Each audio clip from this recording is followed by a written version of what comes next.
नमस्कार। Study IQ IAS Hindi में आप सभी लोगों का बहुत बहुत स्वागत है। मैं हूं विरत दुबे। हमेशा की तरह फिर से एक बार आपके सामने उपस्थित हूं आधुनिक भारत के इतिहास में अगला भाग यानी 27वां भाग लेकर के। आज के इस भाग में पिछला जो अध्याय हमने पढ़ा था, जिसमें हमने 1857 से पहले विद्रोह की बातें की थी, उन्हीं के आगे अन्य जो विद्रोह हैं, क्षेत्रीय विद्रोह हैं जो 1857 से पहले के ही हैं, उन विद्रोहों के ऊपर चर्चा करेंगे। और आप सब लोगों को मालूम है कि पिछले सेशन में हमने सन्यासी विद्रोह के ऊपर चर्चा की थी। ठीक है, तो तमाम सारे कैरेक्टर्स के नाम आपको वहां पर याद होंगे। उन सब के विद्रोहों को धीरे धीरे करके अंग्रेजों को बहुत सारी चुनौतियां उनसे मिली, लेकिन अंततः जो है उन्होंने शक्ति प्रयोग किया और इन विद्रोहों को समाप्त करने का प्रयास किया।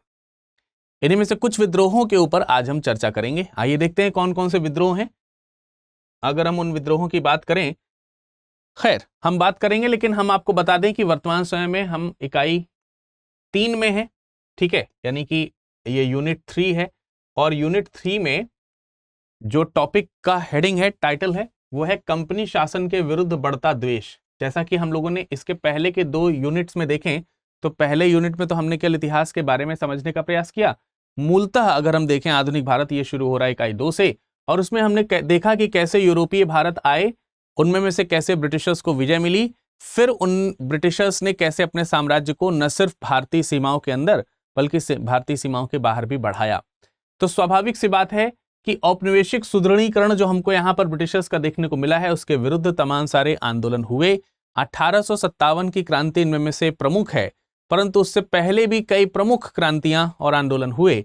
उन्हीं क्षेत्रीय आंदोलनों को, उन्हीं विदेशियों के विरुद्ध होने वाले ये द्वेष जो हैं, उनके ऊपर हम फोकस कर रहे हैं, उनके ऊपर हम यहाँ पर पढ़ाई करने का प्रयास कर रहे हैं। ठीक है, तो ये यूनिट 3 आपको क्लियर हो गई होगी। इसकी PDF आपको मिल जाएगी इस टेलीग्राम ग्रुप से जुड़ करके, जिसे आप विरत दुबे 01 नाम से सर्च भी कर सकते हैं। इसके अलावा आप हमारे सोशल हैंडल्स पर फेसबुक और इंस्टाग्राम में भी विरत दुबे 01 नाम से जुड़ सकते हैं। इकाई 3 है कंपनी शासन के विरुद्ध बढ़ते द्वेष, और इस इकाई 3 में महत्वपूर्ण विद्रोहों को हम कवर कर रहे हैं, जिसमें हम कवर कर चुके हैं जिस विद्रोह को, वो कौन सा है? वो है आपका सन्यासी विद्रोह। सन्यासी विद्रोह, ये जो सन्यासी विद्रोह है, ये हम कवर कर चुके हैं। सन्यासी विद्रोह ये हम कवर कर चुके हैं। अब हम आज जो है जिन विद्रोहों को कवर करने जा रहे हैं, उनमें चुआर विद्रोह है, पागलपंथी विद्रोह है, संथाल विद्रोह है, ठीक है, हो विद्रोह है, ऐसे करके 2-3-4 विद्रोह हैं जिनके बारे में आज हम पढ़ने वाले हैं। ठीक है, तो बारी बारी से कुछ विद्रोहों के बारे में आज हम डिस्कशन करेंगे। विद्रोहों में हमने कुछ चीजें डिवाइड करने का प्रयास किया है। सबसे पहले हम पूर्वी भारत में, जो पूर्वी भारत में होने वाले विद्रोह है, पूर्वी भारत में होने वाले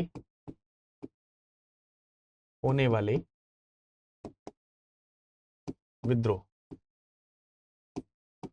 और एक विद्रोह हमने देखा कि किस तरीके से सन्यासी विद्रोह के रूप में सामने आया। भारत के पूर्वी भाग में, पश्चिमी भाग में, उत्तरी भाग में, मध्य भारत में, दक्षिण भारत में तमाम अलग अलग तरीके के विद्रोह हुए, जिनको हम लोग क्षेत्र के आधार पर अलग अलग तरीके से पढ़ेंगे, नहीं तो मिक्स हो जाएगा बहुत ज्यादा। तो क्योंकि हम बंगाल से शुरू कर चुके हैं, तो बंगाल के दूसरे जो विद्रोह हैं या बंगाल के आसपास के जो दूसरे विद्रोह हैं, उनके ऊपर थोड़ी सी नजर डालते हैं। और इसी क्रम में सबसे पहले जिस विद्रोह को हम पढ़ेंगे वो चुआर या हो विद्रोह के नाम से रहेगा।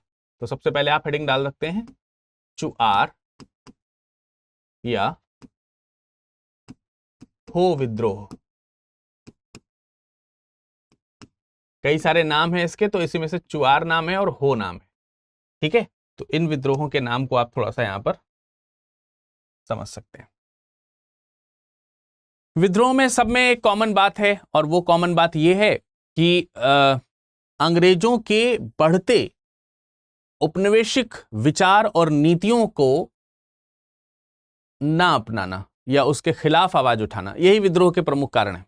अब वो किसी प्रकार की नीति हो सकती है, वो आर्थिक नीति हो सकती है, सामाजिक नीतियां हो सकती हैं, उनकी जो संस्कृति को यहाँ पे खराब करने की नीतियां उनकी रही, वो सब कुछ भी हो सकते हैं। तो अलग अलग समय में अलग अलग चीजों को हम समझने का प्रयास करेंगे।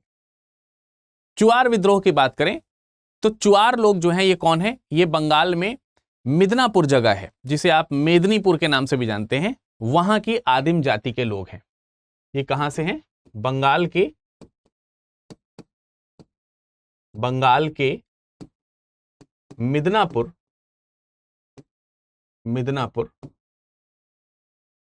जिसे आप, मैंने कहा कि मिदनापुर कह सकते हैं या मेदिनीपुर कह सकते हैं, के आदिम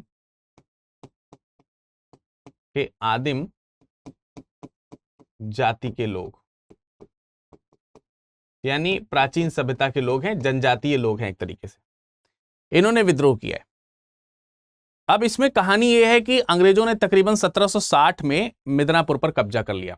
1760 के आसपास इसी मिदनापुर पर अंग्रेजों का कब्जा हो गया।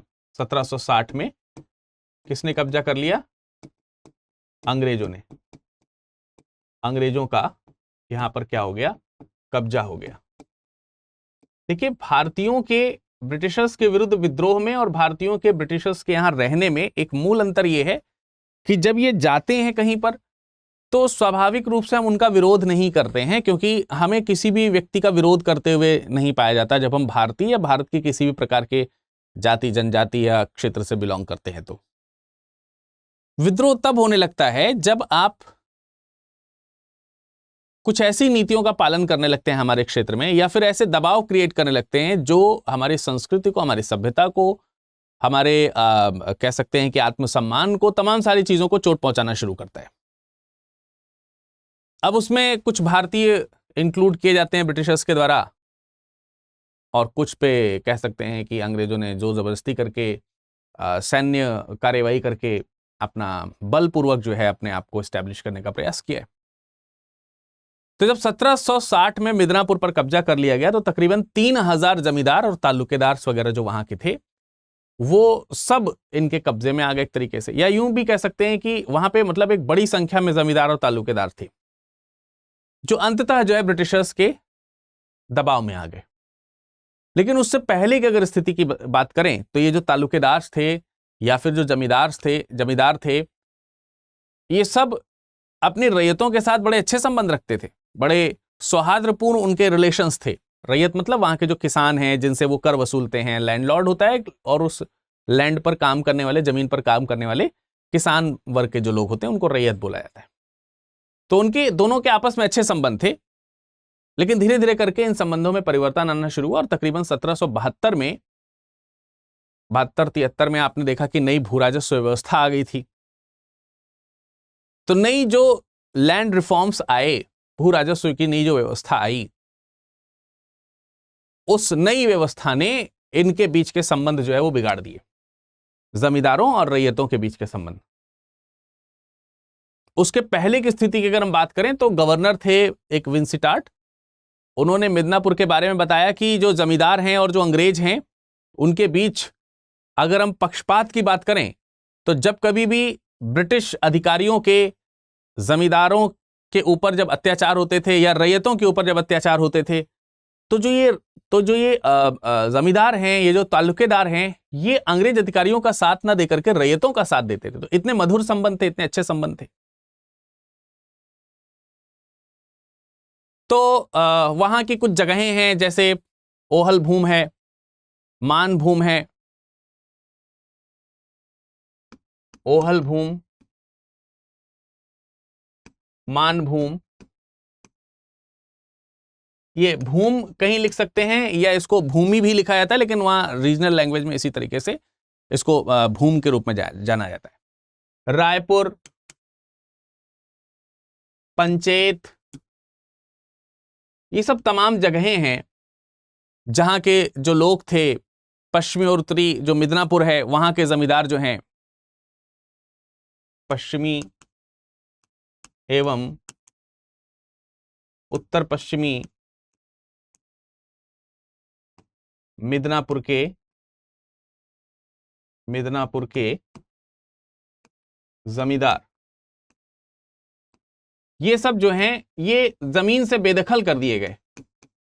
जमीन से क्या कर दिए गए? बेदखल कर दिए गए। ठीक है, इनको जमीन से बेदखल कर दिया गया आगे चल करके।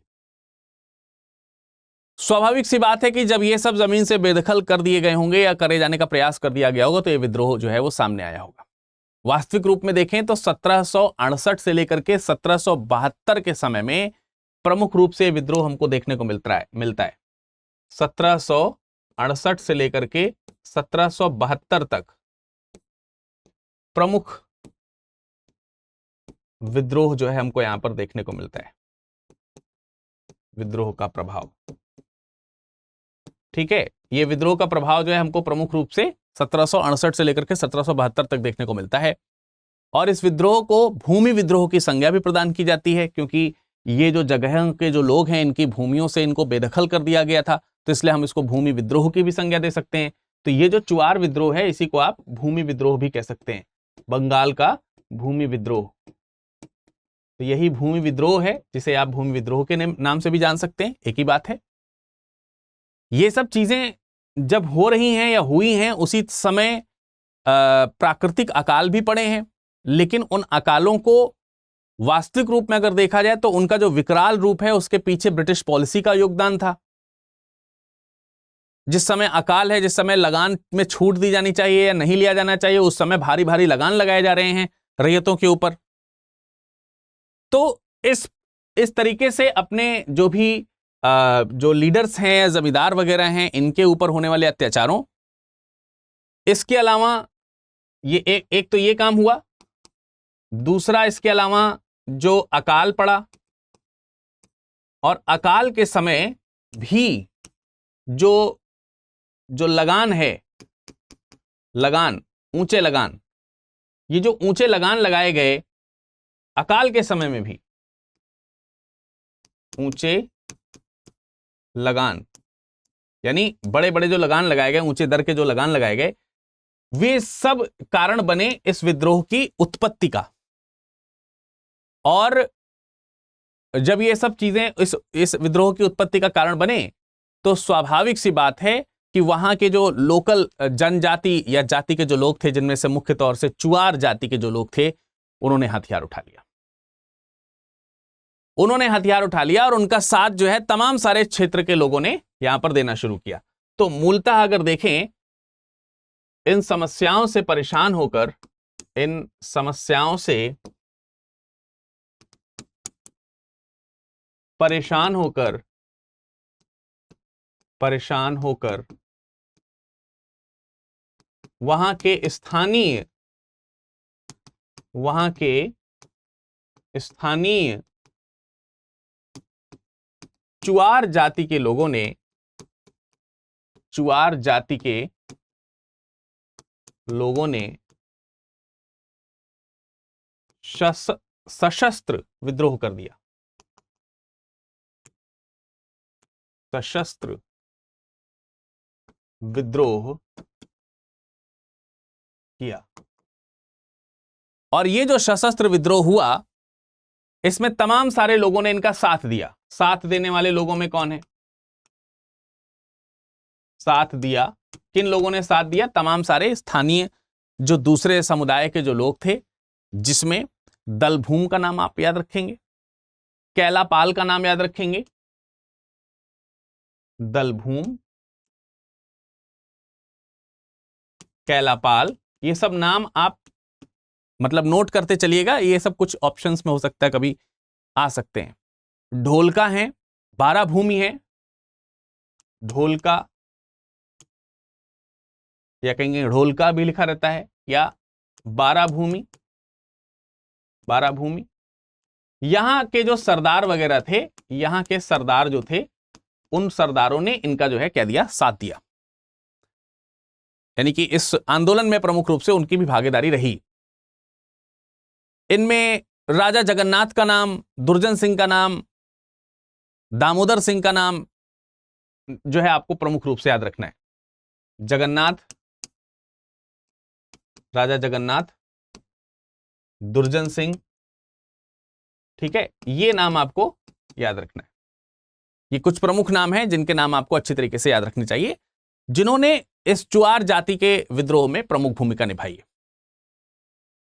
और इन लोगों ने प्रमुख भूमिका जब अच्छा, इसमें ट्रिक क्या अपनाई गई, कैसे जो है ये जो अत्याचार हो रहे हैं, ये जो लगान लगाए जा रहे हैं, भीषण अकाल के बावजूद भी इन्हें तो जमीन से बेदखल ही किया जा रहा है। तो इन सब के विरुद्ध में इन लोगों ने किया क्या, मतलब सशस्त्र विद्रोह किया, स्वाभाविक सी बात है, हथियार उठाए। दामोदर सिंह का भी नाम आप यहां पे लिख सकते हैं, हथियार उठाए।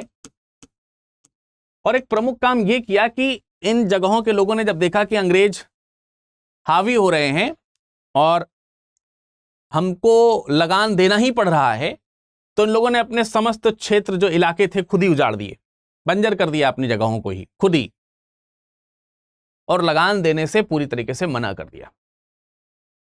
तो जब अब ले लो भाई, अब जो लगान लेना है ले लो, जब पैदावार ही नहीं होगी तो लगान कहां से देंगे। तो ये प्रमुख रूप से अगर देखा जाए तो ये एक नीति का पालन वहां पर किया गया, एक नई नीति कि अपने ही इलाके खुद ही उन लोगों ने उजाड़ दिए और उजाड़ करके विद्रोह को भड़काने का कार्य किया। हालांकि काफी लंबे समय तक विद्रोह चला, आगे लगभग 30 वर्षों तक विद्रोह धीरे धीरे करके चलता रहा और धीरे धीरे करके इसी तरह समाप्त हो गया। इसी तरीके से जैसे कि आपने यहां पर चुआर जाति के लोगों के बात देखी, इसी तरीके से अगर आप देखेंगे तो रायपुर में और सिंहभूमि में इसी प्रकार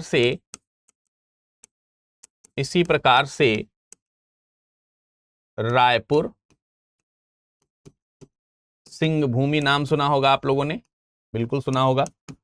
यहां पर भी लोगों ने क्या किया, विद्रोह करना शुरू कर दिया। यहां की जो जनजाति हैं, यहां की जनजातियों ने भी क्या कर दिया, जनजातियों ने यहां के विद्रोह कर दिया।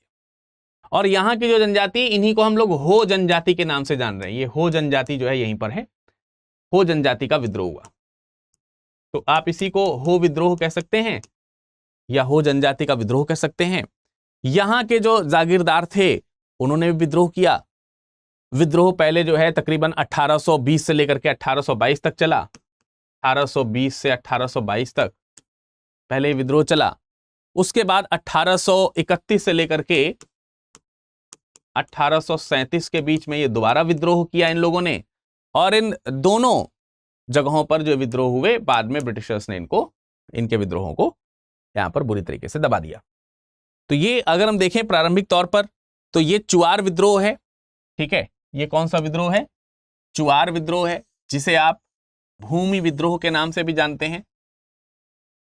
तो ये आपका मिदनापुर से बेसिकली शुरू हुआ और वहां से बढ़ते बढ़ते आगे जो है ये आपको इन जगहों पर भी देखने को मिलता है। उसके बाद हो विद्रोह जो है वो इसी में शामिल हुआ और ये 1820-22 में, फिर उसके बाद 1831 से 37 के बीच तक चला, जिसको बाद में जो है वो दबा दिया गया निश्चित तौर पर। तो ये तो हुआ विद्रोह का एक मतलब हमारे पास में प्रकार। दूसरा अगर हम देखें, या एक स्थान जो हमने आपको बताया, दूसरे स्थान की अगर हम बात करें तो अब हम जो अगला विद्रोह है जिसके बारे में हम पढ़ने जा रहे हैं वो है पागलपंथी विद्रोह। कौन सा विद्रोह है, पागलपंथी विद्रोह। तो अगली आप हेडिंग डाल सकते हैं पागलपंथी विद्रोह। पागलपंथी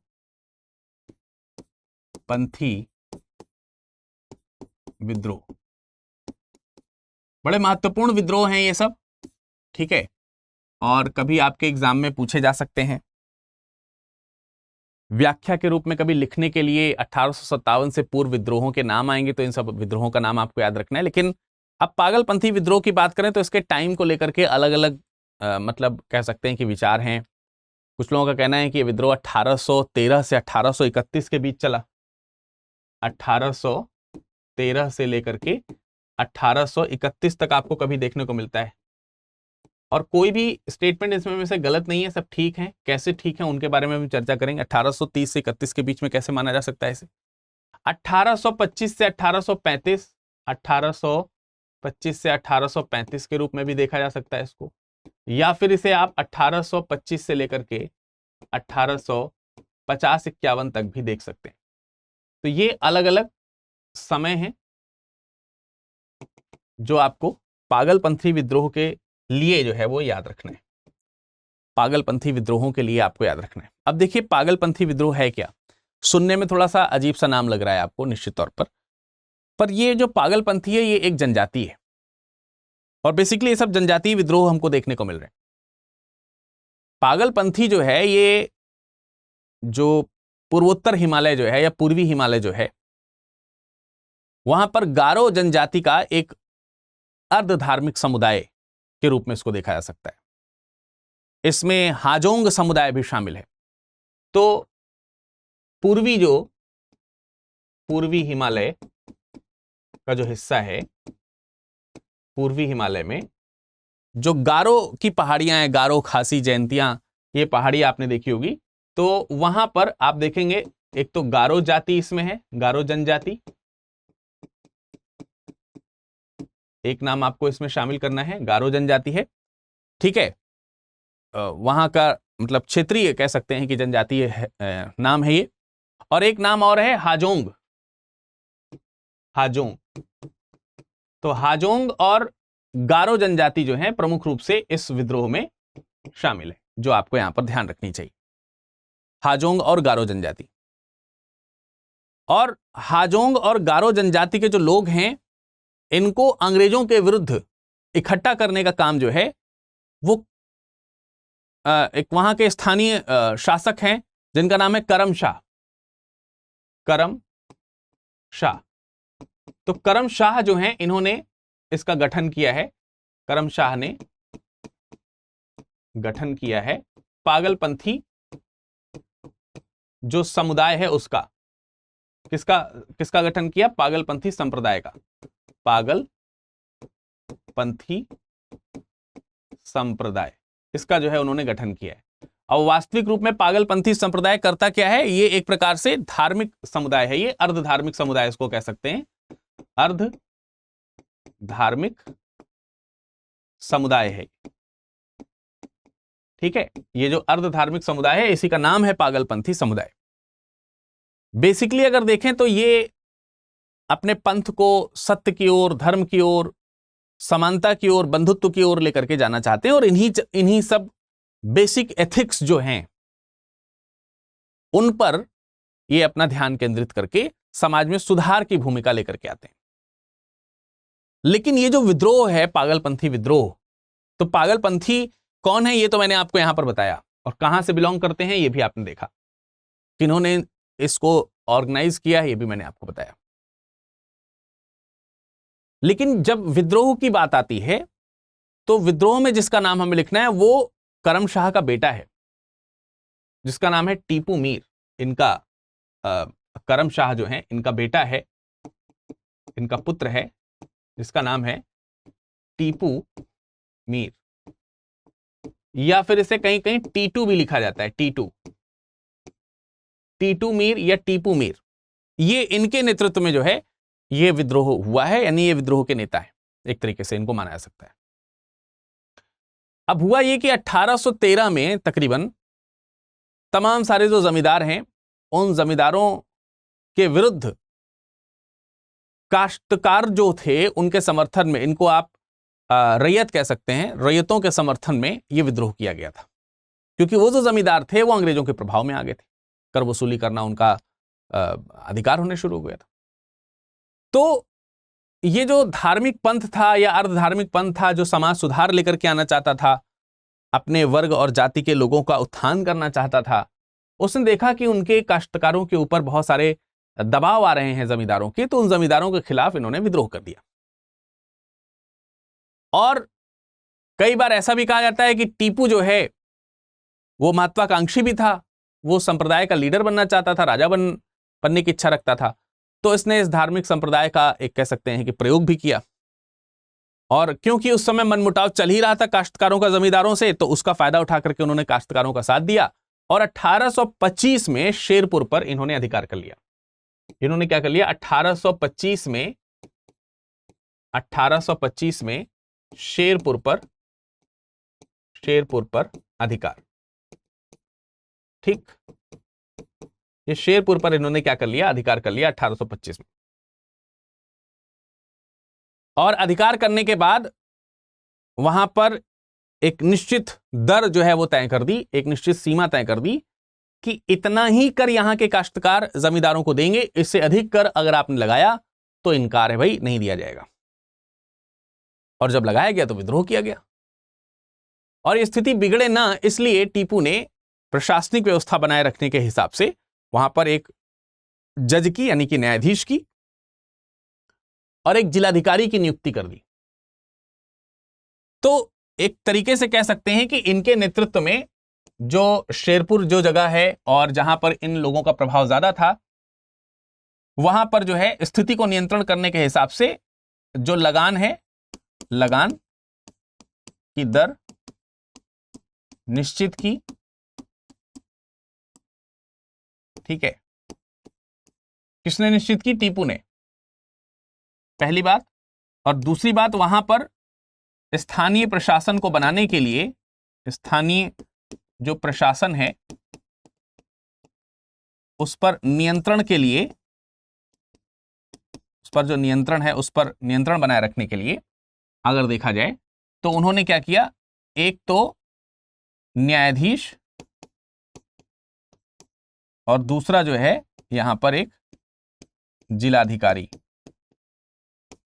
जिलाधिकारी, इनकी क्या करी? नियुक्ति करी। लेकिन अंग्रेज जो है इन सब व्यवस्थाओं से प्रसन्न नहीं हुए, तो स्वाभाविक सी बात है कि उन्होंने दबाव जारी रखा और टीपू और उनके लोगों ने विद्रोह किया। आखिरकार 1831 में इस विद्रोह को दबा दिया गया। अब इनके द्वारा जो विद्रोह किया गया, विद्रोह को अंततः 1831 में दबा दिया गया। 1831 में, 1831 में इस विद्रोह को दबा दिया गया। टीपू जो था वो कह सकते हैं कि शेरपुर छोड़ करके यहां से चला गया, जींद चला गया दक्षिण में, और 1852 में उसकी डेथ हो गई। तो 1852 में अपनी मृत्यु से पहले तक उसने जो है विद्रोहों को जारी रखा। तो क्योंकि 1852 तक ये विद्रोह जारी रखे गए, तो ये कहा जा सकता है कि आप इसे 1825 से 35 के बीच का मान लीजिए, क्योंकि 1831 में इसको दबाने का प्रयास किया जा रहा है। तो 1835 तक थोड़ा ज्यादा तूफान रहा, उसके बाद धीरे धीरे तूफान हल्का होता चला गया और अंततः 1850 तक इनकी मृत्यु हो गई। 1825 में क्योंकि इन्होंने शेरपुर पर अधिकार किया था, तो मुख्य विद्रोह यहां से शुरू हुआ। और ये सारी जो चीजें हैं, इसमें जो प्रभाव है वो पागलपंथियों का है। तो इनका मुख्य प्रभाव 1813 में यहां से इन्होंने शुरू किया है, करमशाह ने गठन किया 1813 के आसपास। तो वो सामाजिक कह सकते हैं परिवर्तन के तौर पर शुरू किया है, तो उसे 1813 से 1831 भी माना जा सकता है। तो ये सब कारण है डिफरेंट डिफरेंट ईयर्स माने जाने की। तो आप इसको इस तरीके से देख सकते हैं। ठीक है, अब इन्हीं में एक महत्वपूर्ण विद्रोह और भी है जो हमको यहां पर ध्यान से समझना है। वो जो महत्वपूर्ण विद्रोह है उसे आप फरेजी विद्रोह के नाम से जानेंगे। किसके नाम से? फरेजी विद्रोह।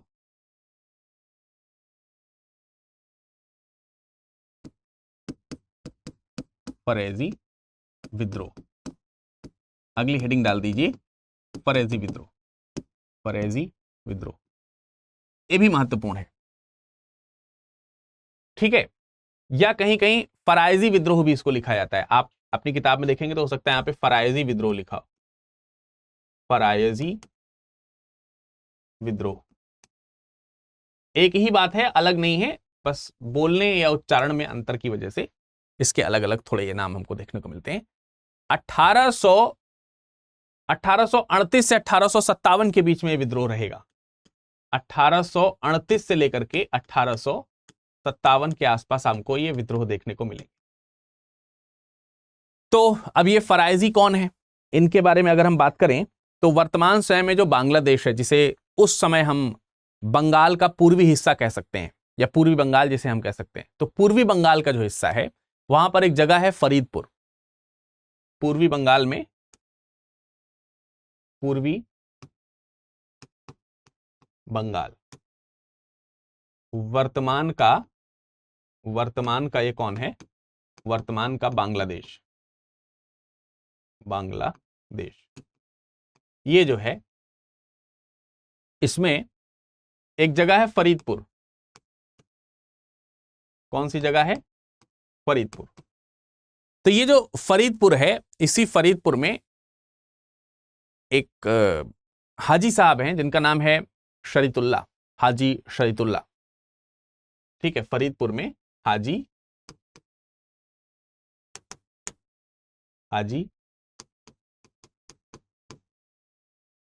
शरीत या शरीयतुल्लाह, इनको कह सकते हैं शरीयतुल्लाह या शरीतुल्लाह, ऐसे बोला जा सकता है।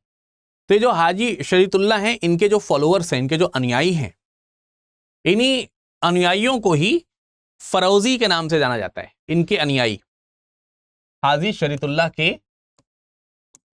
अनुयायी, ये जो अनुयायी हैं इन्हीं को क्या कहा जा रहा है? फरेजी कहा जा रहा है, फरेजी। अब ये जो फरेजी हैं, ये तो एक तरीके से अपने धार्मिक जो गुरु हैं उनके अनुयायी हैं, उनकी बात मानने वालों में से हैं। तो मुद्दा ये है कि 1818 में फरेजी जो है, ये धार्मिक, सामाजिक और जो राजनीतिक जो चेंजेस हैं, जो परिस्थितियां हैं, उनका प्रतिपादन ये करते हैं और उनको मतलब ठीक करने का प्रयास करते हैं। समाज में ये भी सामाजिक सुधार आंदोलन के रूप में पहले सामने आते हैं।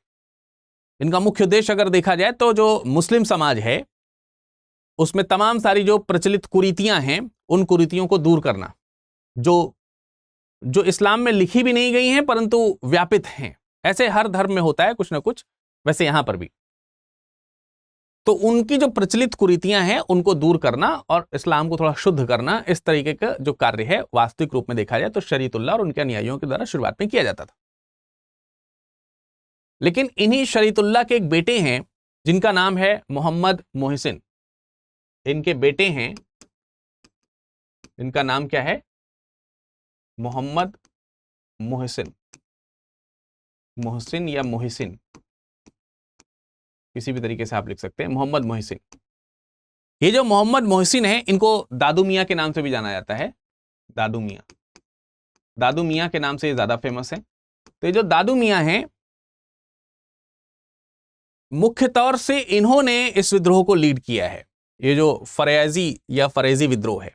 तो स्वाभाविक सी बात है, ये भी फरेजी हैं अपने पिता की तरफ से अगर देखा जाए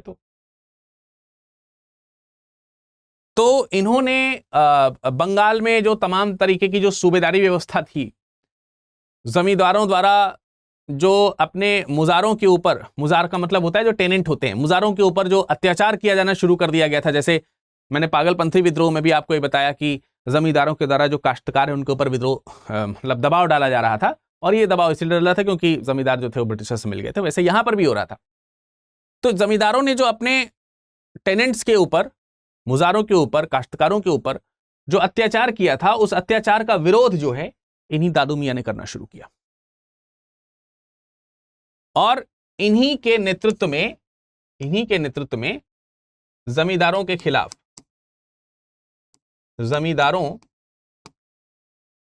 के विरोध में इन्होंने क्या करी? आवाज उठाई, और यही आवाज जो है वो विद्रोह के रूप में जानी गई। तो पहले जब विद्रोह किया तो इसके लिए इन्होंने प्लानिंग वगैरह करी, और प्लानिंग करके विद्रोह जो है फर्स्ट टाइम, पहली बार शुरू किया गया। लेकिन अब ये विद्रोह जो है इन्होंने किया, और इस विद्रोह को तकरीबन यही 1838 के आसपास इन्होंने विद्रोह किया। 1838 में ये जो है विद्रोह इन्होंने किया, और ये विद्रोह 1857 के आसपास तक इन्हीं के नेतृत्व में जमींदारों के खिलाफ, जो अंग्रेजों की सहायता में थे, उनके संरक्षण में थे, उनके खिलाफ ये जारी रहा। और धीरे धीरे करके इस विद्रोह को अंग्रेजों ने दबा दिया। अब हुआ ये कि ऐसा भी हुआ कि आगे चल करके यही जो फरेजी हैं, यही जो फरेजी अनुयायी हैं, ये जो फरेजी हैं, ये फरेजी धीरे धीरे करके वहाबी हो गए, वहाबी में शामिल हो गए। अब शुरुआत में अगर देखा जाए तो वहाबियों में और फरेजियों में काफी अंतर रहता था, या फरेजी जो है वो वहाबियों को एक्सेप्ट नहीं करते थे। लेकिन आगे चल करके वहाबी जो है वो, फरेजी जो है वो वहाबियों में शामिल हो गए। ठीक है, तो इस तरीके से आगे आप लोगों को मैं फिर वहाबी आंदोलन जो है वो पढ़ाऊंगा।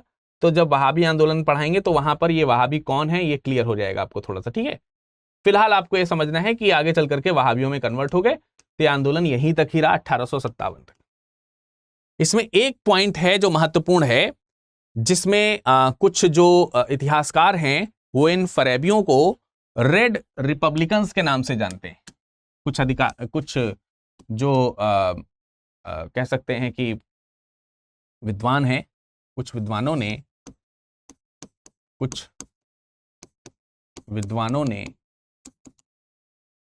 परेजियों को या की तुलना रेड रिपब्लिकन से की है। ठीक है, से की है। तो ये एक एक्स्ट्रा नोट के तौर पर आप चीज को याद रखेंगे। बाकी फरेजी विद्रोह यही है जो फरीदपुर से शुरू हुआ था। पहले ये धार्मिक आंदोलन था जो कि आपने देखा कि हाजी शरीतुल्लाह के नेतृत्व में शुरू किया गया था। बाद में उनके बेटे दादू मियां ने समाज में जो इस तरीके की अनियमितताएं और अस्थिरताएं थी उसके विद्रोह में ये आंदोलन शुरू किया जो 1857 तक चला और फिर ये वहाबियों में शामिल हो गए। ठीक है, तो ये था आपका पागलपंथी विद्रोह। अब हम बंगाल के बाद अगर हम देखें तो पूर्व के एक और महत्वपूर्ण विद्रोह की तरफ चलेंगे जिसे आप अहोम विद्रोह के रूप में देख सकते हैं। अहोम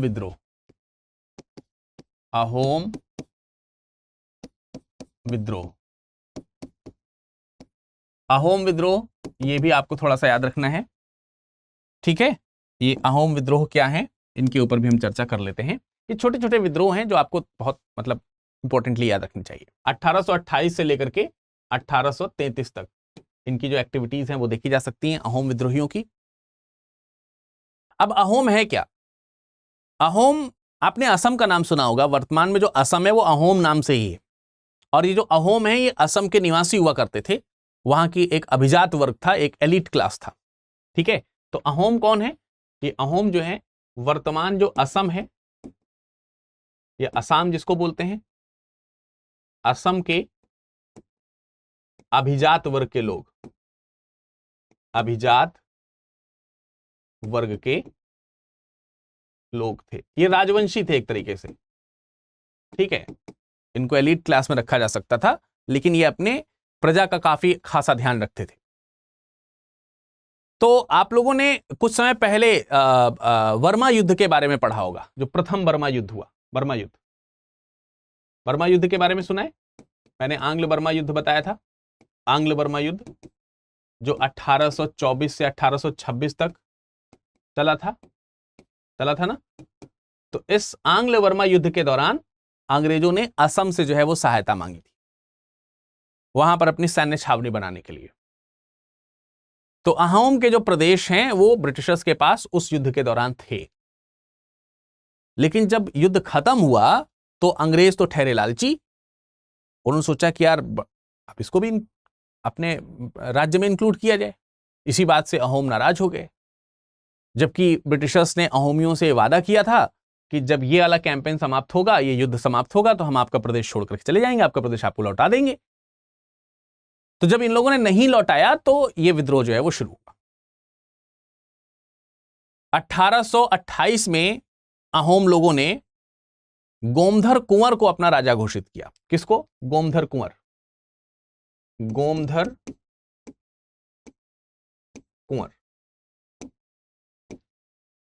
1828 में राजा घोषित हुए। अहोमियों ने अपना राजा घोषित जो है किसे किया? गोमधर कुंवर को किया। और इन्हीं गोमधर कुंवर के नेतृत्व में आगे चल करके रंगपुर का वो इलाका जो असम के पास में था जिस पर इन लोगों ने कब्जा कर लिया था, तो इन्होंने रंगपुर पर कब्जा कर लिया, आक्रमण किया, एक तरीके से कह सकते हैं, उसके ऊपर चढ़ाई करी। ठीक है, तो आपको यह पॉइंट ध्यान रखना है, रंगपुर पर आक्रमण किया। आक्रमण किसके नेतृत्व में आक्रमण किया गया? यह आक्रमण किया गया गोमधर कुंवर के नेतृत्व में यह आक्रमण किया गया। लेकिन यह आक्रमण सफल नहीं हुआ, विफल हो गया। तो यह पहली प्लानिंग थी जो कि असफल हो गई, असफल, यानी ये रंगपुर को विजित नहीं कर पाए। उसके बाद 1828 के बाद 1830 में एक बार पुनः प्रयास किया गया, पुनः प्रयास किया गया। अंग्रेजों को वहां पर, या यूं कह सकते हैं कि इनको जीत हासिल नहीं हुई, लेकिन ब्रिटिशर्स को भी कोई खासा लाभ नहीं हुआ। स्वाभाविक सी बात है, 1830 में रीऑर्गेनाइज होकर के, सुगठित होकर के, पुनः संगठित होकर के इन्होंने दूसरी योजना बनाई और फिर से अंग्रेजों के खिलाफ में अहोमियों ने क्या कर दिया, विद्रोह कर दिया। लेकिन इस विद्रोह के बाद कुछ चेंजेस आए। चेंजेस ये आए कि अहोमियों के साथ में कब्जा करने के बाद जो ब्रिटिश कंपनी थी, ईस्ट इंडिया कंपनी जो थी, उसने उत्तरी असम का जो प्रदेश है वो अहोमियों को दे दिया, और उस समय वहां के राजा बदल गए। अब वहां के राजा पुरंदर सिंह हो गए। तो पुरंदर सिंह को एक तरीके से अहोम जो है वो मिल गया। ठीक है, 1830 के बाद जब पुनः प्रयास हुआ तो उसके पश्चात अगर हम देखेंगे तो British company, British east India company और अहोमियों के बीच समझौता हो गया। और इस समझौते में ब्रिटिशर्स को क्या करना पड़ा, कंपनी को क्या करना पड़ा, जो कह सकते हैं कि उत्तरी असम का जो इलाका था, उत्तरी असम, अपर असम जिसको कह सकते हैं, उत्तरी असम जो है वो किसे देना पड़ा, राजा, नॉर्थ असम का जो रीजन है ये देना पड़ गया, किसको देना पड़ गया, राजा पुरंदर सिंह को, पुरंदर सिंह। और इसके बाद जो है असमियों का विद्रोह जो है वो समाप्त हो गया या वो शांत हो गए। तो अहोम विद्रोह जो है इसलिए चलाया गया था या इसलिए आया था क्योंकि उनकी जगह पर अंग्रेजों ने बगैर, कह सकते हैं कि जो एक संधि थी उस संधि को तोड़ करके, बगैर उनकी इजाजत के, बगैर उनकी परमिशन के वहां पर कब्जा कर लिया गया था। तो ये था अहोमियों या कह सकते हैं अहोम का विद्रोह। ठीक, तो इन क्षेत्रीय विद्रोहियों में ये एक नाम आपने और जोड़ लिया। इसी तरीके से पूर्वोत्तर में एक और जगह हम लोग देखेंगे, एक और विद्रोह देखेंगे जो कि खासी विद्रोह के नाम से जाना जाएगा।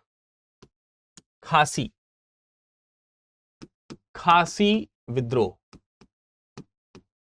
ठीक है, एक और विद्रोह हमको यहां पर देखना है जिसे हम किस नाम से जानेंगे, खासी विद्रोह। स्वाभाविक सी बात है, आप लोगों ने वही फिर खासी, गारो, जयंतिया ये सब पहाड़ी सुनी होगी, वही खासी विद्रोह उसी की जगह की है। 1829 से लेकर के 1833 के बीच, 1829 से 1833 के बीच में ये विद्रोह भी आपको देखने को मिलेगा, वन बाय वन। तो आपने अभी तक क्या क्या चीजें देख ली, एक बार जरा देख लेते हैं, रिवाइज कर लेते हैं। आपने यहां पर सबसे पहले चुआर विद्रोह देखा, हो विद्रोह देखा, जो कि पूर्वी बंगाल के हिस्से में आपको, और इधर जो है जो रायपुर का जो इलाका है वहां पर, सिंहभूमि का जो इलाका है वहां पर ये विद्रोह आपको देखने को मिले थे। उसके बाद आपने अगला जो विद्रोह देखा वो पागलपंथी विद्रोह देखा। ये गारो जनजाति समुदाय के लोगों का था, जिसमें आपने देखा कि करमशाह के बेटे जो टीपू मीर थे उन्होंने ये विद्रोह को लीड किया, बाद में विद्रोह शांत कर दिया गया। उसके बाद आपने फरेजी विद्रोह देखा, जो एक धार्मिक सुधार आंदोलन के रूप में शुरुआत में शुरू किया गया था, बाद में ये अंग्रेजी विद्रोह के रूप में यहां पर हमको देखने को मिला। ये लोग बाद में वहाबी में शामिल हो गए। फिर आपने अहोम विद्रोह को देखा, जिसमें अंग्रेजों द्वारा किए गए छल का विरोध यहां पर किया गया था, एलिट क्लास के लोगों के द्वारा। अब हम पढ़ने जा रहे हैं खासी विद्रोह के बारे में, और ये भी पूर्वोत्तर की कह सकते हैं एक सिचुएटेड, वहां पर स्थित एक जनजाति है। तो आपने जयंतिया के बारे में सुना होगा, गारो के बारे में सुना होगा। ये एक पहाड़ी क्षेत्र है, ये एक मतलब हिली एरिया है, और यहां पर अंग्रेजों ने अधिकार कर लिया था। तो बेसिकली ये विद्रोह क्यों शुरू हो रहा है, पहाड़ी इलाके, पूर्वोत्तर के पहाड़ी इलाके जिसमें जयंतिया जगह का भी नाम है भाई, पहाड़ का भी नाम है, पहाड़ी का भी नाम है, और जाति का भी नाम है, जनजाति। तो जयंतिया और जो गारो है, इन जगहों पर ब्रिटिशर्स ने क्या कर लिया, अंग्रेजों ने अधिकार कर लिया। अंग्रेजों ने अधिकार कर लिया, अधिकार कर लिया। अब जब ब्रिटिशर्स ने यहां पर अधिकार कर लिया, अंग्रेजों ने इनके ऊपर जब अधिकार कर लिया, तो यहां पे ब्रह्मपुत्र घाटी है, आपने सुना होगा। तो ब्रह्मपुत्र घाटी को, वहां की एक बहुत ही महत्वपूर्ण जगह है, सामरिक दृष्टिकोण से बहुत ही महत्वपूर्ण है, सिलहट। तो जो सिलहट है, ब्रह्मपुत्र घाटी जो है, उसको जोड़ने के लिए एक सैनिक संपर्क मार्ग जो है वो बनाने का प्रयास किया। किसने प्रयास किया? अंग्रेजों ने। किसको किसको जोड़ करके? ब्रह्मपुत्र घाटी, ब्रह्मपुत्र वैली जिसको बोलते हैं, ब्रह्मपुत्र घाटी को जोड़ा जाएगा सिलहट से,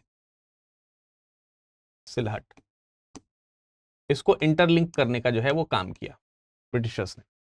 और ये जो मार्ग था, ये सैन्य मार्ग यहां पर गठित किया गया है, सैन्य मार्ग, जिससे कि जो भी पूर्वोत्तर के प्रदेश हैं, या फिर चाइना की तरफ, या फिर असम की तरफ, तो इधर जो है सैनिक कार्यवाही में हमको आपत्ति ना हो, या तेजी से जो है कार्यवाही करी जाए। तो ये प्लानिंग जो है यहां पर बननी शुरू हुई। अब इसको लिंक करने का ये काम कर रहे हैं। ये इलाका जो है वो जयंतिया और गारो की जो जनजातीय क्षेत्र है उसके अंतर्गत आता है, इसीलिए यहां पर ये विद्रोह हुआ। अब इस लिंकिंग के लिए, इंटरलिंकिंग के लिए अंग्रेजों ने क्या किया, इन जगहों पर बहुत सारे अंग्रेज अधिकारी, बहुत सारे अंग्रेज और बहुत सारे जो बंगाली थे उनको भेजा। ठीक है, बहुत सारे अंग्रेज और बहुत सारे बंगाली भेजे गए।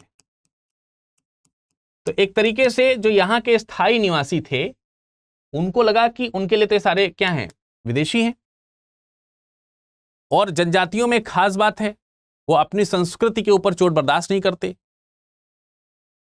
उनके लिए उनके प्रदेश से बाहर का हर एक व्यक्ति जो है वो विदेशी है। तो ये इन्होंने अपने संस्कृति पर, अपने देश पर, अपने क्षेत्र पर कब्जा के रूप में इसको देखा। स्वाभाविक सी बात है कि खासी जनजाति के जो लोग थे उन्होंने इसका विरोध किया। और ये जब विरोध हुआ, इस बात का क्या किया गया, विरोध किया गया। इस बात का विरोध जो है वो खासी जनजाति के लोगों ने किया। खासी जनजाति के लोगों ने, खासी जनजाति ने क्या किया, इसका विरोध किया। और इस विरोध का नेतृत्व जो करने वाले व्यक्ति थे, उनका नाम था तीरथ सिंह। तीरथ सिंह, तीरथ सिंह ने क्या किया, नेतृत्व किया, लीडर थे इस खासी विद्रोह के। और इनकी लीडरशिप में तकरीबन 10,000 लोग और जुट गए, जो कि आसपास के दूसरे इलाकों के थे, जिसमें खामपाटी और सिंहपो जगह आती है।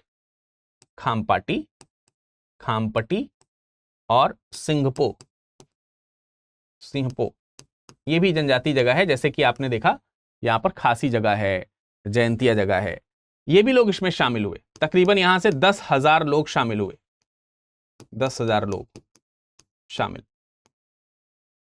किसमें शामिल हुए? ये शामिल हुए इनके नेतृत्व में, तीरथ सिंह के नेतृत्व में। बहुत ही दमदार ये युद्ध हुआ, संघर्ष हुआ। और ये संघर्ष जो है, शुरुआत कब से हुई इनकी? 1829 से। ये आपने जो जगह टाइम लिखा है, ठीक है।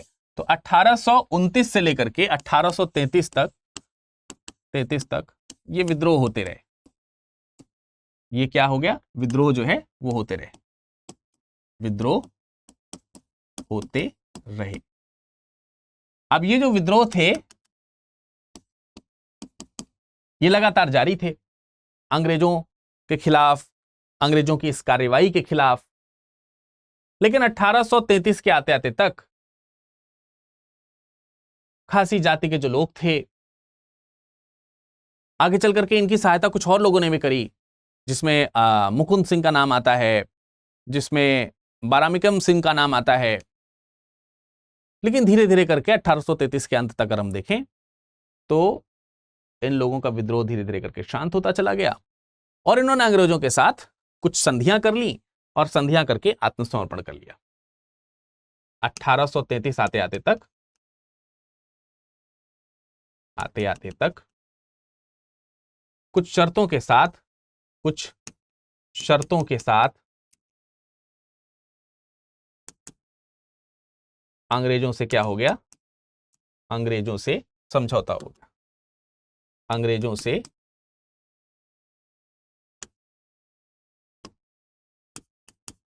से समझौता हो गया, समझौता। तो ये सरेंडर हो गए यहाँ के जो लोग थे और ये विद्रोह जो है दबा दिया गया। तो खासी विद्रोह जो है इस तरीके का था और ये विद्रोह जो है वो क्या कर दिया गया, समाप्त कर दिया गया। तो ये वाला विद्रोह भी आपको समझ में आ गया होगा, ये खासी विद्रोह क्या है, मुझे पूरी उम्मीद है। खासी विद्रोह भी पूर्वोत्तर का एक विद्रोह है जो आपने यहां पर देखा। अब अगले विद्रोह की हम बात कर लेते हैं। कुछ विद्रोह और हैं जो पूर्व में आपको देखने को मिल रहे हैं, जिसमें आपको कोल विद्रोह का नाम मिलेगा। इंपॉर्टेंटली कोल विद्रोह की तरफ चलते हैं, ठीक है। ये एक एक करके सारे लिखते चले जाइएगा। कोल विद्रोह, कोल विद्रोह भी आपको जनजातीय विद्रोहों के रूप में देखने को मिलेगा। इस विद्रोह को लरका विद्रोह के नाम से भी जाना जाता है। लरका विद्रोह, लरका विद्रोह के नाम से भी इसको जो है जाना जाता है। कोल विद्रोह को ही लरका विद्रोह भी कहते हैं, ठीक है। आप लोगों ने छोटा नागपुर का नाम सुना होगा, छोटा नागपुर की पहाड़ियां सुनी होगी। वहां पर एक जनजाति रहती है जिसे कोल जनजाति कहते हैं। ये जो है कहां के रहने वाले हैं, ये छोटा नागपुर, छोटा नागपुर की जनजाति, ठीक है। छोटा नागपुर की जो पहाड़ी जो इलाका है, अक्सर जनजातियां जो है वो पहाड़ियों के आसपास इर्द गिर्द ही देखने को मिलती हैं। तो अब क्या हुआ, आप लोगों ने ब्रिटिशर्स की जो भू राजस्व व्यवस्था थी उसके बारे में सुना होगा। तो ब्रिटिशर्स की जो भू राजस्व व्यवस्था है, उस भू राजस्व व्यवस्था से ये बिल्कुल असंतुष्ट थे। उसका मुख्य कारण क्या है कि इनकी जो नई भू राजस्व व्यवस्थाएं आई थी, आपको मालूम है कि उससे तमाम सारे जमींदारों की जमीन हड़प ली जाती थी। तो इस व्यवस्था के अंतर्गत यह किया गया, जो नई जमींदारी व्यवस्था आई, नई भू राजस्व व्यवस्था जो आई, भू राजस्व व्यवस्था, नई भू राजस्व व्यवस्था ने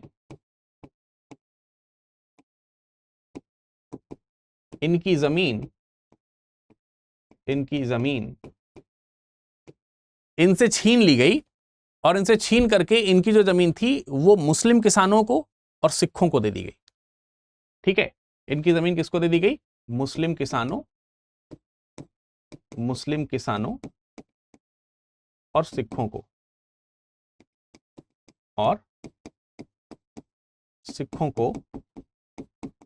दे दी गई। किनके द्वारा, अंग्रेजों के द्वारा।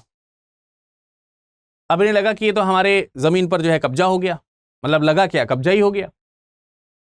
और 1822 आते आते तक सरकार ने जो भी अपनी इस तरीके की जो आर्थिक नीतियां लाए, उसका मतलब जो दुरुपयोग किया, उस दुरुपयोग में एक बहुत ही प्रमुख दुरुपयोग शामिल था, जो ये था कि वहां पर चावल से शराब बनाई जाती थी। तो चावल से जो शराब बनाई जाती थी, चावल से निर्मित जो शराब थी, उसके उत्पादन पर टैक्स लगा दिया गया था, टैक्स बढ़ा दिया गया था बहुत ज्यादा। तो इसका अगर हम तात्कालिक कारण देखें तो तात्कालिक कारण के रूप में आप, एक तो कारण ये है ही कि इनकी जमीन छीनी गई। तात्कालिक कारण जो था वो ये था, तात्कालिक जो कारण था, उस तात्कालिक कारण में ये कारण प्रमुख है। वो क्या है कि जो चावल से बनाई गई जो शराब होती थी, चावल से बनी शराब पर शुल्क जो है वो बढ़ा दिया गया था, शुल्क अत्यधिक कर दिया। पहले तो ये शुल्क देना नहीं पड़ता था, लेकिन अब एक तो दिया जा रहा है, वो भी बहुत ज्यादा दिया जाना तय किया गया ब्रिटिशर्स के द्वारा। और इसी वजह से आप देखेंगे कि 1831 में इसके खिलाफ में विद्रोह जो है वो भड़क उठा। 1831 में क्या हो गया, इसी वजह से यहां पर विद्रोह हो गया 1831। तो ये वास्तविक रूप में विद्रोह जो है 1831 से शुरू हुआ, जो कि आगे चल करके 1848 तक चला, 1848 तक जो है वो चला। अब ये जो विद्रोह है, इसका नेतृत्व किसने किया, इसका नेतृत्व किया बुद्धो भगत ने। बुद्धो भगत ये स्थानीय लीडर के तौर पर सामने आए। इस कोल विद्रोह के जो नेता हैं उनको नाम याद रखना है, बुद्धो भगत। इन्होंने नेतृत्व किया और नेतृत्व करके ये जो आंदोलन है तमाम सारे आसपास के क्षेत्रों में फैला दिया गया, जैसे रांची में, सिंहभूमि में, हजारीबाग में, पलामू में, मानभूमि में, इन सारे क्षेत्रों पर यह विद्रोह फैल गया। बुद्धो भगत के साथ और लोग भी जुड़ गए, जिसमें क्या नाम है, जोगा भगत का नाम आता है, केशव भगत का नाम आता है। ठीक है, इनके साथ कौन कौन इंक्लूड हुए, इनके साथ जो और लोग जुड़े, जोआ भगत, केशव भगत, कहीं कहीं केशव भगत लिखा रहता है, कहीं कहीं केशु भगत लिखा रहता है, एक ही चीज है। नरेंद्र शाह,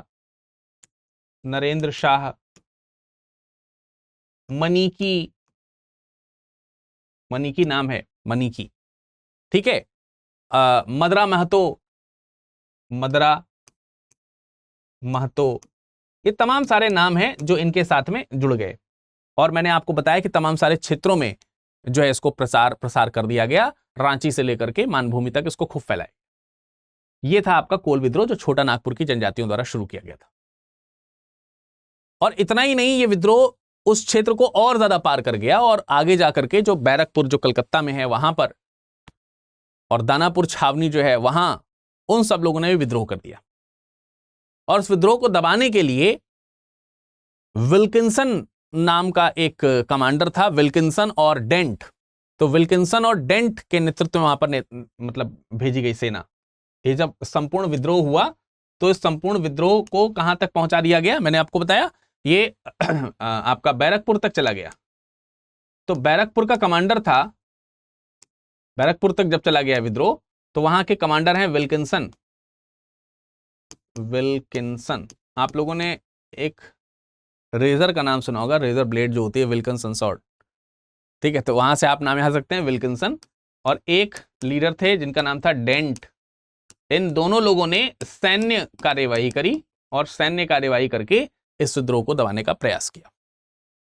अब यह विद्रोह दबा कैसे? 1832 की अगर हम बात करें, 1832, यह समय इस विद्रोह के लिए विनाशकारी सा हुआ। कैसे विनाशकारी सा हुआ?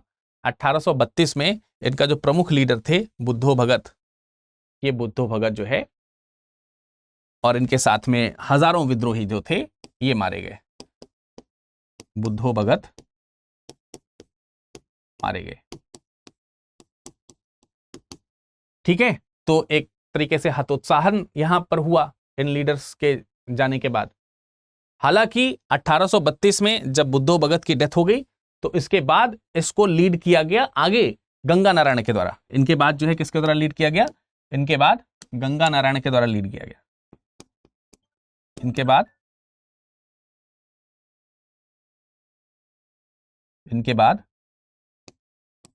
गंगा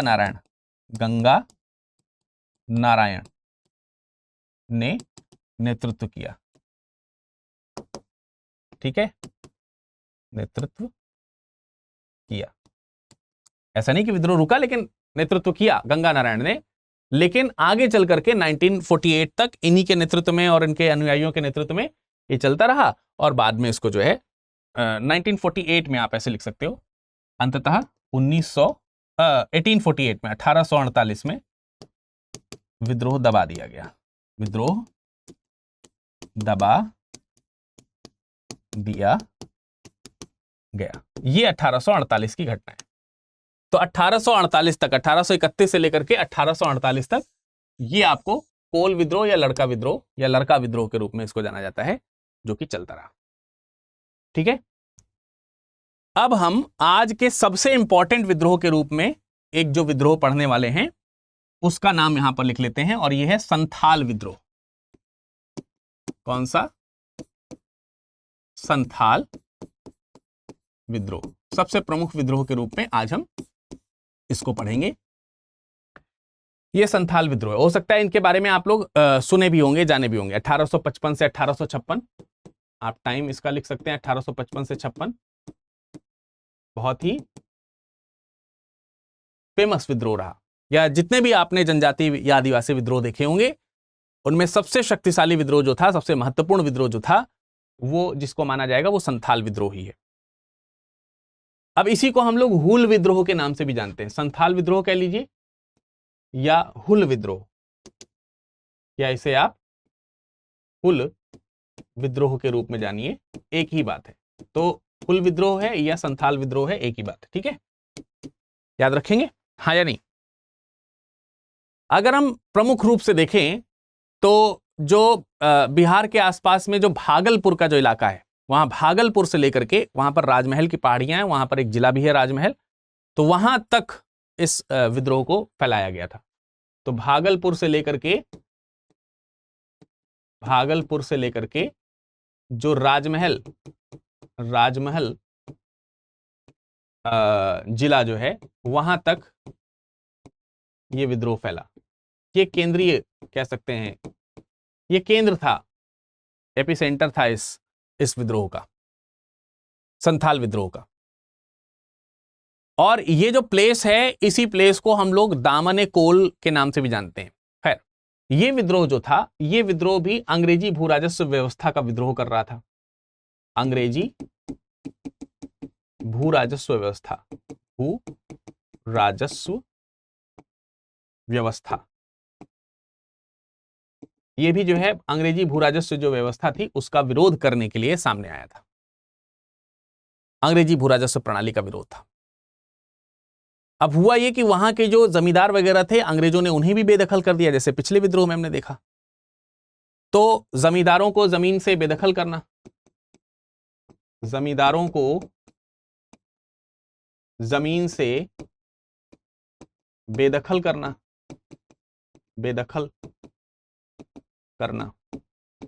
ये एक कारण लिया जा सकता है। दूसरा कारण यह था कि ये बेदखल तो किए ही गए, दूसरा यह बात था कि अंग्रेज अधिकारियों द्वारा तमाम सारे जो यहां के लोग थे उनके साथ दुर्व्यवहार किया जा रहा था। तो अंग्रेज अधिकारियों का दुर्व्यवहार,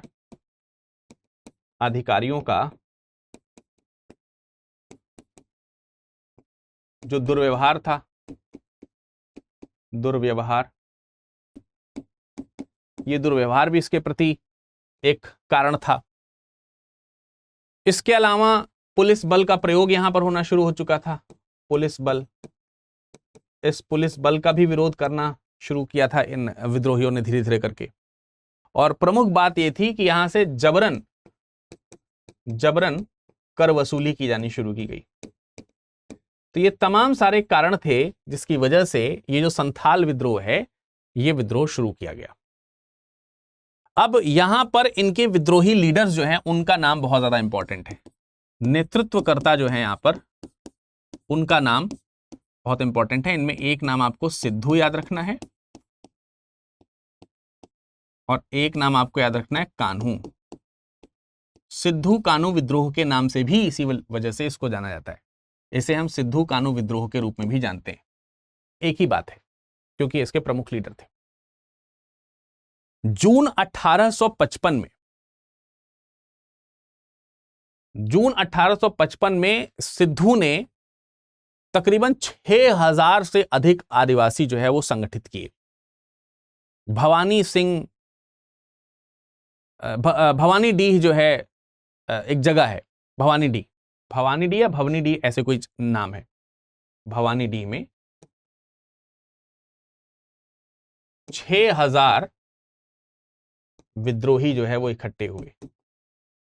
किसने इकट्ठे किए? इन्होंने इकट्ठे किए, सिद्धू जी ने। ये आज वाले सिद्धू नहीं है, ये दूसरे सिद्धू हैं।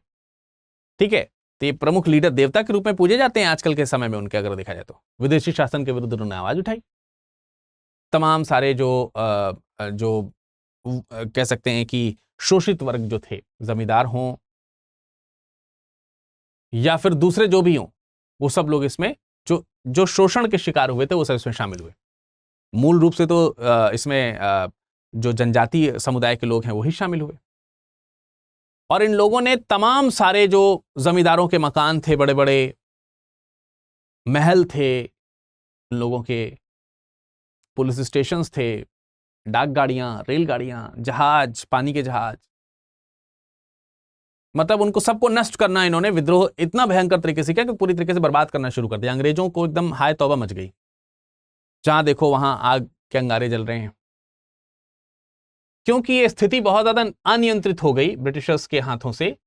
इसलिए इसको कंट्रोल में करने के लिए अंग्रेजों ने क्या किया, अंग्रेजों ने मार्शल लॉ लगा दिया।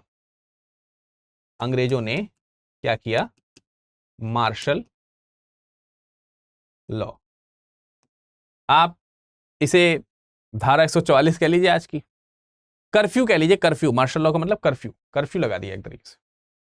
और इतना ही नहीं, इन दोनों नेतृत्वकर्ताओं के ऊपर, सिद्धू और कान्हू की गिरफ्तारी के लिए, सिद्धू और कान्हू को जो गिरफ्तार करवाएगा उसके ऊपर इनाम रख दिया गया 10,000 रुपए का। कितने हजार रुपए का? अब उस समय तो 10,000 बहुत बड़ी बात थी। 10,000 रुपए का क्या रख दिया गया, इनाम, कि इनको जो पकड़वाएगा उन्हें 10,000 रुपए का इनाम दिया जाएगा। फलतः 1855 में, 1855 में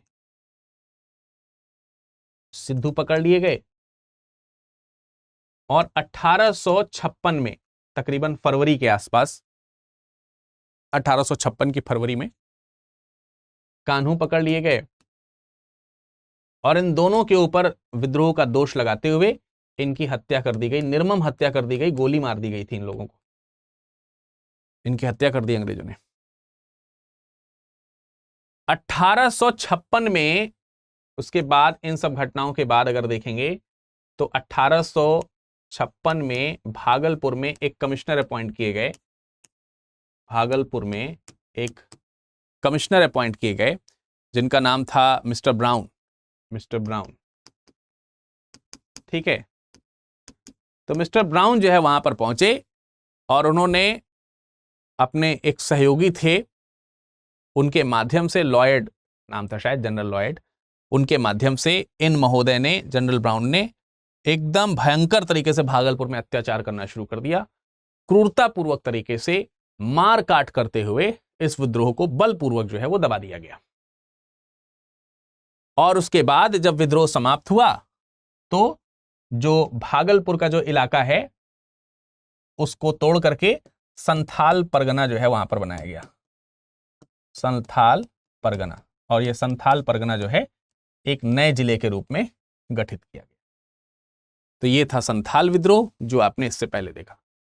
तो अब आपको स्थितियां स्पष्ट हो रही होंगी कि 1857 का जो विद्रोह है वो कोई अनोखा विद्रोह नहीं है, अपने अपने कारणों से लड़ा गया वह भी एक विद्रोह था, जो कि आप देख रहे हैं कि पहले भी तमाम सारे लोगों ने लड़ा, तमाम सारे लोग इसमें शामिल हुए, युद्ध में ब्रिटिशर्स के खिलाफ आवाज उठाई और कई में तो ब्रिटिशर्स को मुंह की खानी भी पड़ी। तो ये विद्रोह थे, कुछ पूरब के विद्रोह के बारे में आज हमने चर्चा करी। अब जब हम कल आपके समक्ष शामिल होंगे, हाजिर होंगे, तो कुछ और विद्रोहों को जो 1857 से पहले के स्थानीय विद्रोह हैं उन विद्रोहों को लेकर के आएंगे। एक आध दो पूरब के विद्रोह शेष रह गए, उनको लेने के बाद हम दक्षिण या पश्चिम के विद्रोहों की चर्चा कल कर रहे होंगे। तो आज का लेक्चर आपको कैसा लगा जरूर बताइएगा कमेंट सेक्शन में कमेंट करके। और इस लेक्चर की पीडीएफ पाने के लिए आप हमारे टेलीग्राम से जुड़ जाइए, वीरत दुबे 01, और अपने विचारों की अभिव्यक्ति के लिए या किसी प्रकार के संशय के लिए आप हमारे सोशल मीडिया पर भी जुड़ सकते हैं, वीरत दुबे 01, या फिर ये हमारा इंस्टाग्राम है, और इसी तरीके से आप हमारे फेसबुक से भी जुड़ सकते हैं। इस टेलीग्राम, इसको स्कैन करेंगे तो आप टेलीग्राम से जुड़ेंगे, इसको स्कैन करेंगे तो आप इंस्टाग्राम से जुड़ जाएंगे। तो स्कैन करके भी आसानी से साधारण तरीके से जुड़ा जा सकता है। किसी के मन में कोई क्वेरी हो तो पूछना मत भूलिएगा। अगले सत्र में फिर मुलाकात करेंगे, तब तक के लिए नमस्कार, धन्यवाद।